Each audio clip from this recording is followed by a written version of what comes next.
السلام علیکم ورحمۃ اللہ وبرکاتہ۔ عبدالکریم آزاد مخاطب ہوں۔ آج کا جو ہمارا موضوع ہے وہ ہے امراض مردانہ، یعنی کہ مردانہ ایشوز۔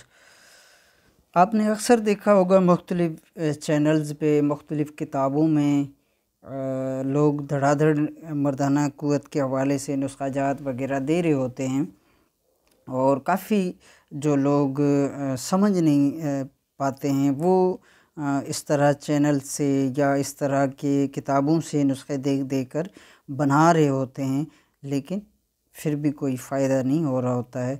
تو اس کے لیے آج میں جانکاری دوں گا، خاص طور پہ ان طالب علموں کے لیے جو ابھی طب سیکھ رہے ہیں، طالب علم ہیں۔ تو اس کام میں سب سے جو اہم بات ہے وہ یہ ہے کہ اجزاء، یعنی کہ جڑی بوٹیوں کی شناسائی، یعنی کہ جڑی بوٹیوں کا ہمیں علم ہونا انتہائی ضروری ہے کہ آیا جڑی بوٹی کس مزاج کی ہے۔ جب تک ہمیں اس علم کا پتہ نہیں ہوگا، جڑی بوٹی کے مزاج کا پتہ نہیں ہوگا، جڑی بوٹی کے کام کا پتہ نہیں ہوگا، اس وقت تک کوئی نسخہ کارگر نہیں ہوتا۔ تو آج ہمارا جو موضوع ہے وہ ہے امراض مردانہ کے اوپر، جو بعض دفعہ کتابی نسخہ جات کی تعریفیں سن سن کر لوگ بنانا شروع کر دیتے ہیں۔ تو یاد رہے کہ کوئی بھی نسخہ غلط نہیں ہوتا، ہر نسخہ اپنے مزاج کے اعتبار سے درست ہوتا ہے۔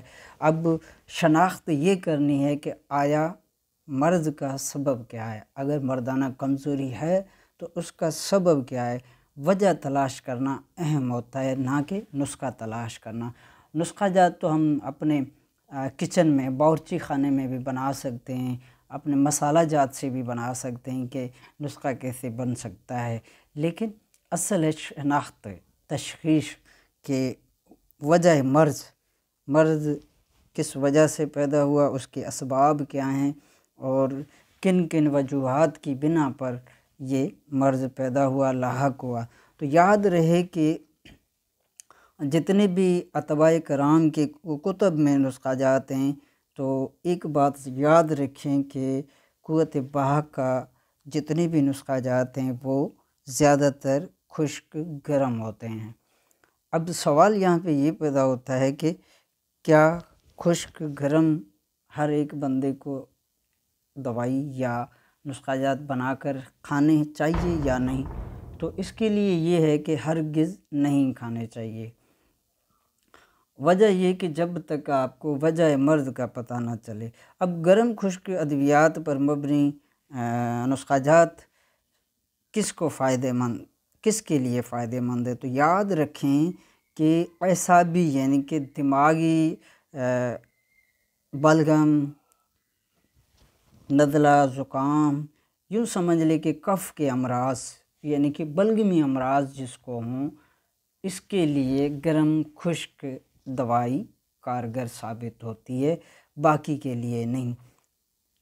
باقی سودا بھی ہے، صفرا بھی ہے، کیونکہ سودا نسخے میں خود میں ہے، تو یہ کیا کرتا ہے کہ دل کو تحریک دیتا ہے، یعنی کہ دل کو تیز کرتا ہے، دل کے افعال کو تیز کرتا ہے، اسے ایکٹیو کرتا ہے، تو وہاں سے خواہش جنم لیتی ہیں۔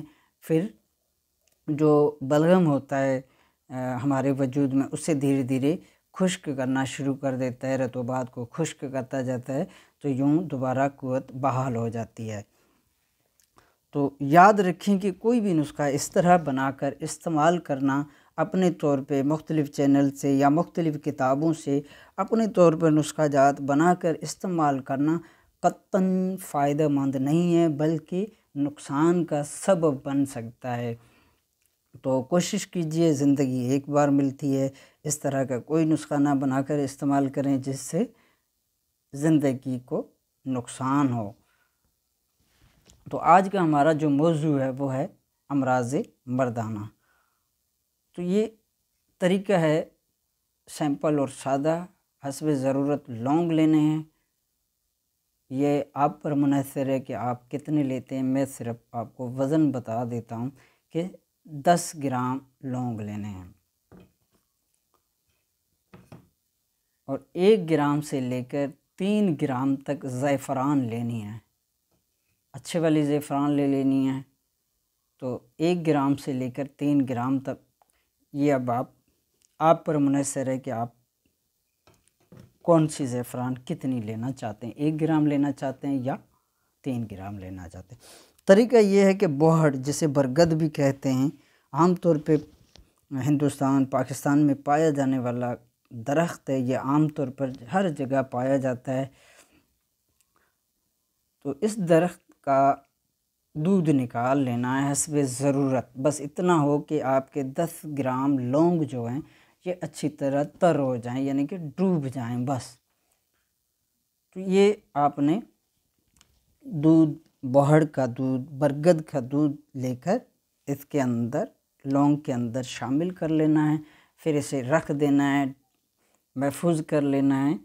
تو جو ہی دودھ اس کے اندر جذب ہو جائے، لونگ کے اندر خشک ہو جائے، تو پھر اسے پیس لینا ہے۔ اب یہاں پہ جن لوگوں کے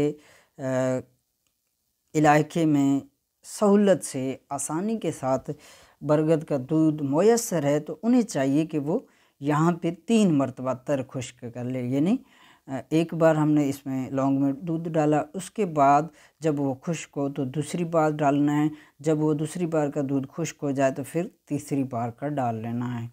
تو جن کے پاس سہولت کے ساتھ، آسانی کے ساتھ دستیاب ہو، انہیں اس طرح کرنا چاہیے۔ اس کے بعد اس کو اچھی طرح پیس لینا ہے، زعفران کو بھی باریک پیس لینا ہے۔ اب دونوں کو اچھی طرح مکس کر لینا ہے، مکس کر کے اچھی طرح خلل کر یکجات کر لینا ہے۔ یکجات کرنے کے بعد اس میں تھوڑا تھوڑا پانی ڈال کر اس کو گوندھ لینا ہے آٹے کی طرح۔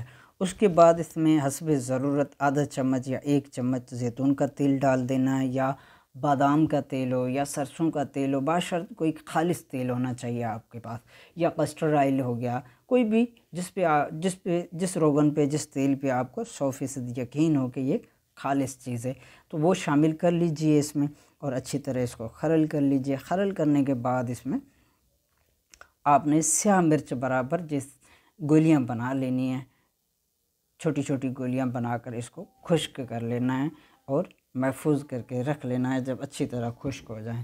تو 1 گولی صبح، 1 گولی شام دودھ کے ساتھ استعمال کرنی ہے۔ تو انشاءاللہ عزوجل اس کے استعمال سے کوئی ایک دم سمجھ رہا ہے کہ ایک دم اس میں یہ ہو جائے گا، وہ ہو جائے گا، ایسا کچھ بھی نہیں ہوگا۔ آرام آرام سے فائدہ ہوگا، دھیرے دھیرے فائدہ ہوگا، لیکن انشاءاللہ عزوجل مایوسی ہرگز نہیں ہوگی۔ دھیرے دھیرے یہ بلغم، رطوبات جو ہیں، اضافی کف جو ہے جسم میں، اس کو خشک کرتا جائے گا اور دھیرے دھیرے قوت بحال ہوتی جائے گی۔ تو یاد رکھیں کہ کوئی بھی نسخہ اپنی مزاج کے تحت کام کرتا ہے، نہ کہ کتابی نسخہ یا چینل کے حوالے سے جتنے بھی نسخہ جاتے ہیں وہ صرف نام لکھا ہو کہ یہ مردانہ طاقت کے لیے نسخہ ہے، تو اس طرح کوئی نسخہ استعمال نہیں کرنا چاہیے جب تک کہ وجہ معلوم نہ ہو۔ یہ نسخہ ان لوگوں کے، یہ مزاجن جو اس کا مزاج بنے گا وہ خشک گرم مزاج بنے گا، مجموعی طور پر اس کا مزاج نسخے کا خشک گرم بنے گا۔ یہ ان لوگوں پہ کام کرے گا جو کہ کف کے مریض ہوں، یعنی کہ بلغمی ہو، بلغمی امراض میں مبتلا ہوں، موٹے ہوں، ایسے لوگوں پہ یہ نسخہ کام کرے گا۔ عام جیسے سوکھے ہوئے پتلے بندے، دبلے پتلے جسے ہم کہہ لیں، ایسے لوگوں کے اوپر یہ کام نہیں کرے گا۔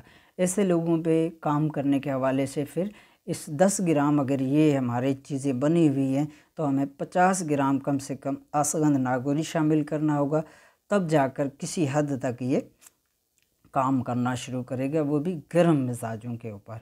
اور اس کے بعد جو خشک مریض، یعنی کہ پہلے سے جو خشک طبیعت کے لوگ ہوں، ان کے اوپر یہ قطعاً مفید نہیں ہوگا، قطعاً فائدہ نہیں دے گا، بلکہ نقصان بھی دے سکتا ہے۔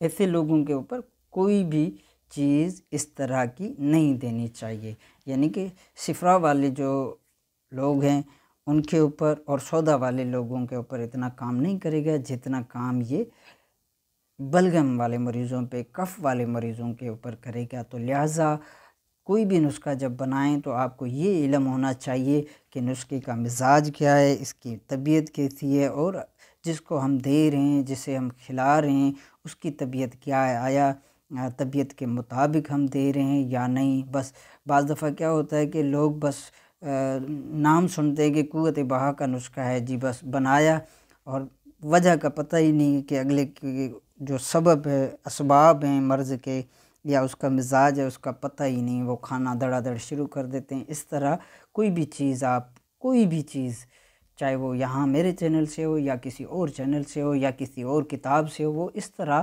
ہرگز استعمال نہیں کرنی چاہیے، کیونکہ زندگی اہم ہوتی ہے، زندگی انتہائی ضروری ہے اور نعمت ہے، اس نعمت کا قدر کرنا چاہیے۔ تو اس طرح اپنے کوئی بھی نسخہ استعمال نہیں کرنا جب تک کہ آپ کو اس کے اصل شناخت نہیں ہو جاتی اور اس کا اصل مزاج کا پتہ نہیں چل جاتا۔ جب مزاج کا پتہ چلے تو پھر استعمال کر سکتے ہیں۔ آپ کی دعاؤں کا طالب عبدالکریم آزاد۔